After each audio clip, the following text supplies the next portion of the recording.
Let's fucking go. Yeah. No one wants to hear your net facts, Fred. Heyo.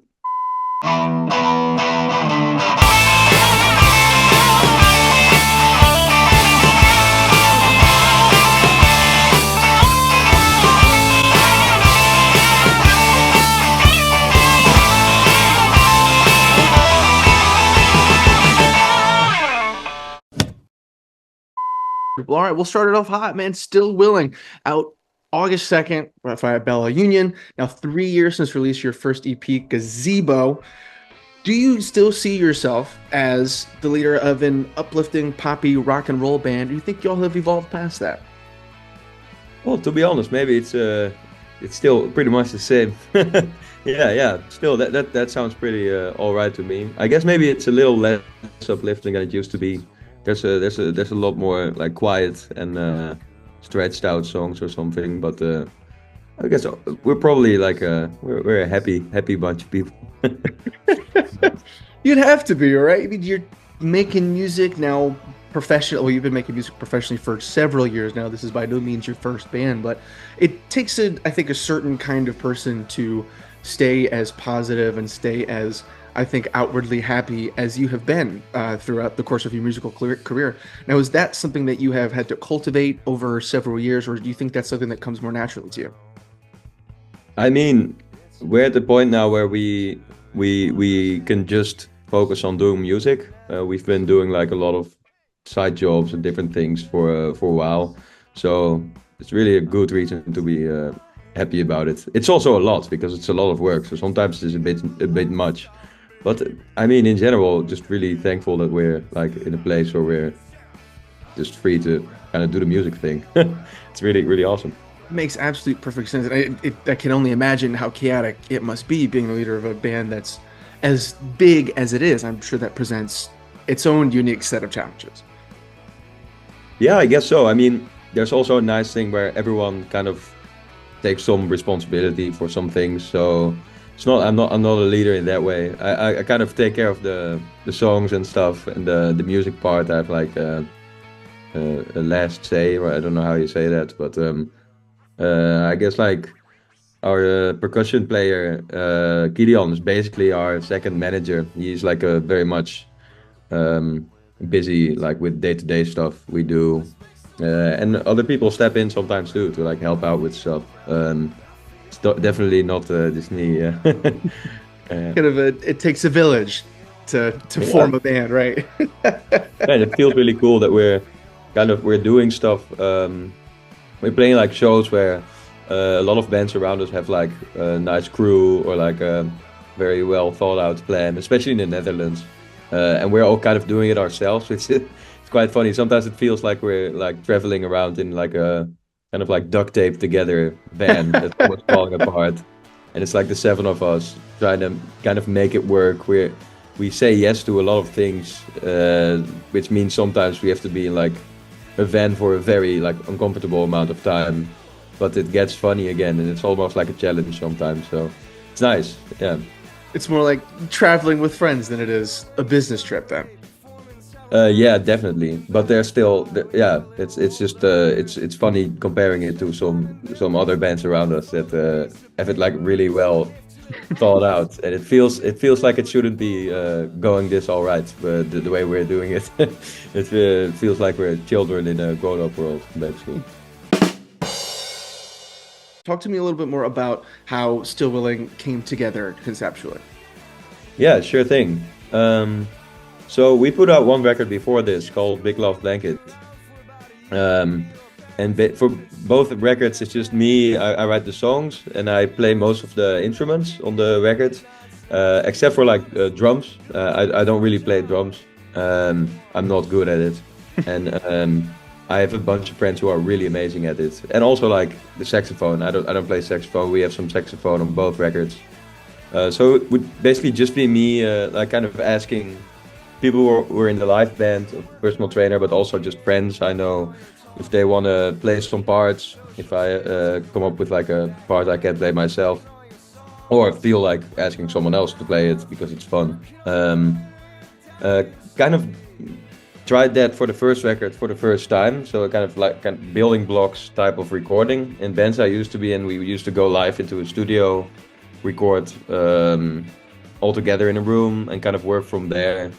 And like with Personal Trainer, been kind of been more like building blocks, adding layers, then taking them away. So the process has been a lot longer, because it's basically just me kind of calling the shots, which is very nice, but also very intense sometimes, and it takes longer because for stuff to be done, I guess. So kind of did that together with my friend Casper, who used to play bass in the band. And he kind of like produced the record. He doesn't like me calling him a producer, but he's good at recording stuff, and we mix it together. And so it's basically him and me that kind of oversee the whole record thing. We did that with the first record, and then this time around I was thinking about maybe trying something else, like maybe going to a studio together with the whole band and trying it like that, because I really like us as a live band. It's really fun to play, and there's a lot of looseness.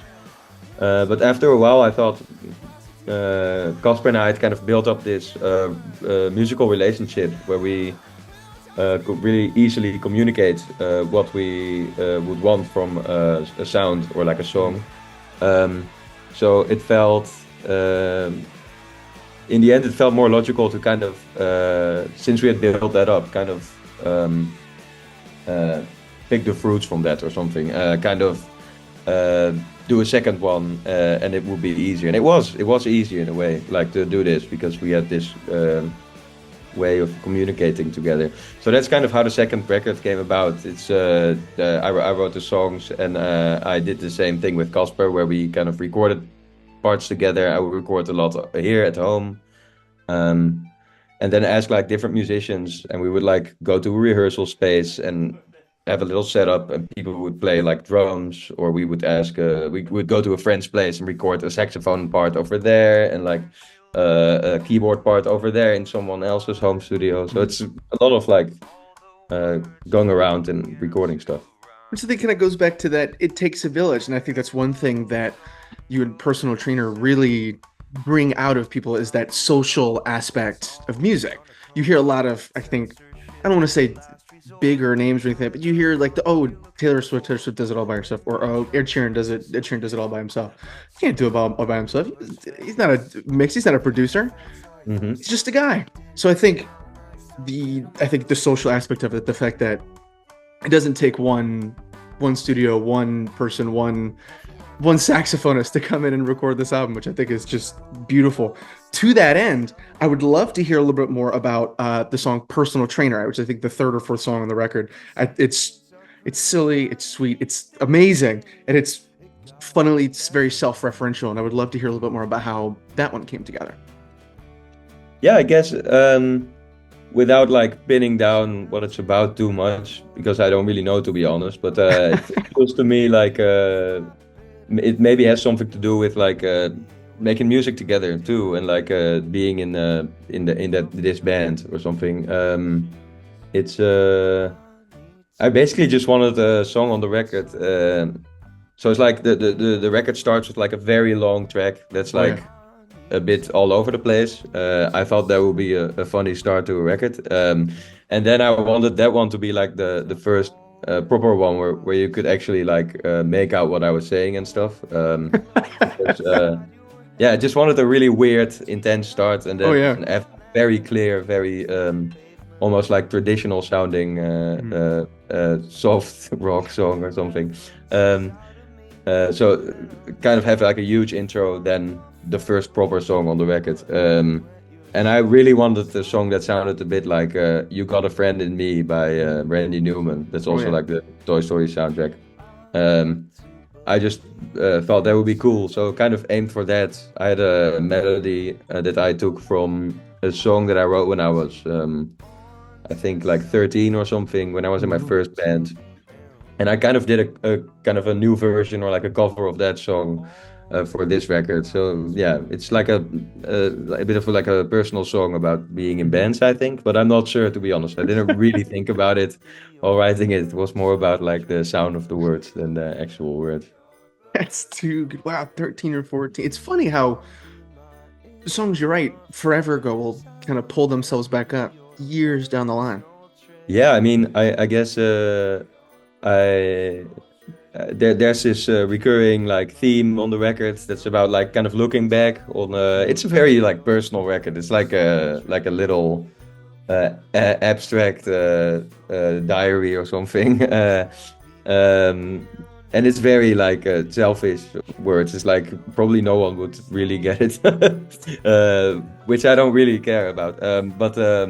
I really like going back to what I did before and kind of looking at that and thinking about it. And there's something about being very young and making music that's very like it just works or something. And or at least for me, I didn't really have to put any effort into it. It just happened, and I really like that. And I'm a bit nostalgic. To those times or something, and that's something that's on the record a lot, and I think this is a very good example of that. Now, moving down the track list, let's talk a little bit about Intangible. So, in your Audio Fuzz interview that you did back in March, I believe, you said that while you were putting that song together, you spent a lot of time riding your bike and listening to a lot of Kendrick Lamar, namely King Kunta and Untitled No. 3 off of Untitled Unmastered. This may be a hell of an American question for me to ask. Being the Kendrick Lamar fan that I assume that you are, what are your thoughts on the Kendrick and Drake beef? I thought it'd be a funny thing to ask. I'm gonna be very honest with you. I haven't really been paying attention a lot to anything happening in the world lately. Understandable. I heard there was a beef, but I haven't really checked it out or anything. I just like when I was like 16 or something, or maybe 17 even, someone gave me Good Kid, Mad City for my birthday. I really liked that record, and then I thought the Pimp a Butterfly one was like even better. And I liked some other tracks I heard, but it's really just for me like a thing I would put on and listen to without a lot of like ties to the world, which is weird because I think it's like super political, but like yeah, it's so I it's just really the first I think to say yeah, that. exactly, yeah. Which I'm a proud first person to say that. But no, I mean no, but I mean I didn't really pay attention to the beef stuff, but No, that's no problem. I thought it'd be a silly thing to ask, but the real question I think in and of that is that you said that you took a lot of inspiration for Intangible from those songs. I'm sure there were more that you took inspiration from there, but you listed those two specifically when it came to finding a style for those kind of dry drum tracks that they have on those songs. I'd love to hear a little bit more about Intangible and why you chose that as one of the earlier singles for this record. yeah, I mean there was a song before this record, and even before the record before that, called Politics, which it's also a personal trainer song, and it's the first time I tried to make like a funky song or something. I never really tried that. I've always been like really obsessed for some reason by like Pavement and stuff, bands like that, like huge Pixies fan, stuff like that. That was like all I could hear basically, and then I wanted to give like something funky a go.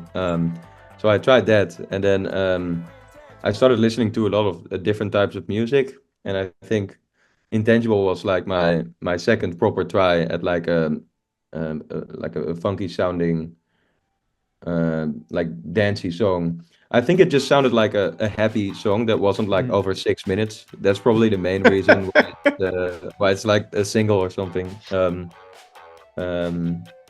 Yeah, I quite like the song. I think it's nice. We do like like a live, a longer version live, which I really like. Our guitar player Fanti, she has a really cool guitar solo in it.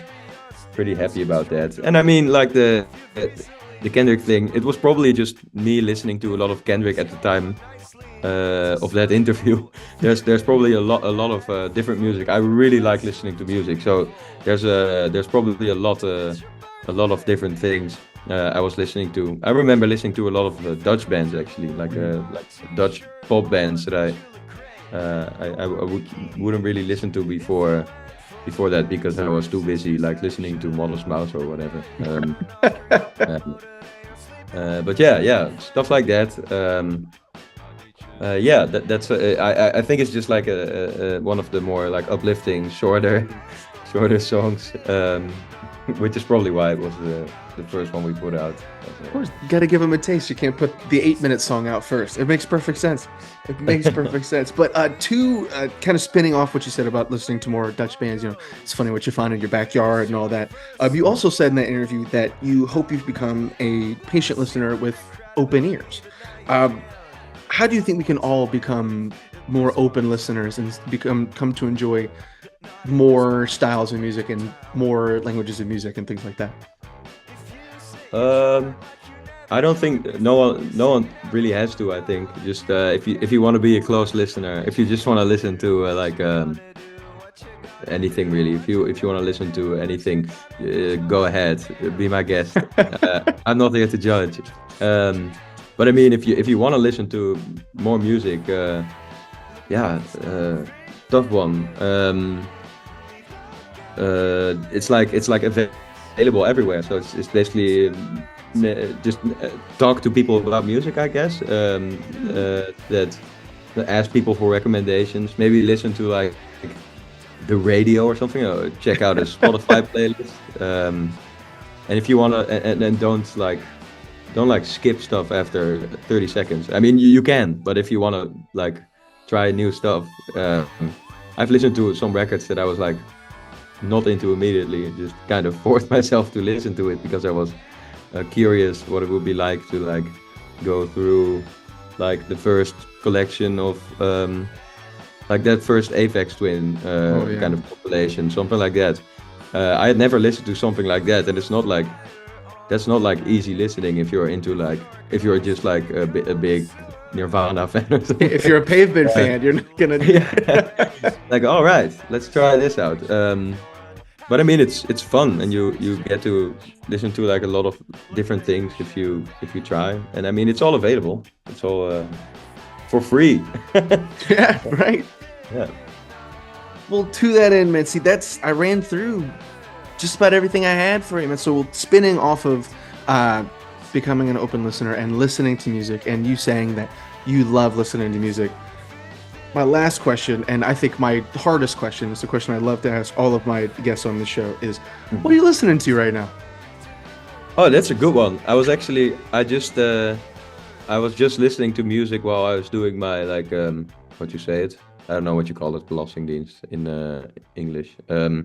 But I was doing some administration stuff, and I was actually listening to Modest Mouse, and then busted. And then before that, I was listening to this guy from Amsterdam who is in a band called The Fungus. It's called Go Me, and he's like in this kind of like 90s rock band, but he makes a lot of electronic music too. And he made like a complete banger. If you're into like this guy that Dare is like hip now. I think he like produced on the Charlie XCX record. If you like that stuff, or like I don't know, like 2000, early 2000 New York, like kind of yeah, it's like kind of rock, kind of techno, kind of. I guess, but very dancey, very dancey, not too rocky. If you like that, go check that out. He has a song called "Don't Forget to Shake It." Pretty good.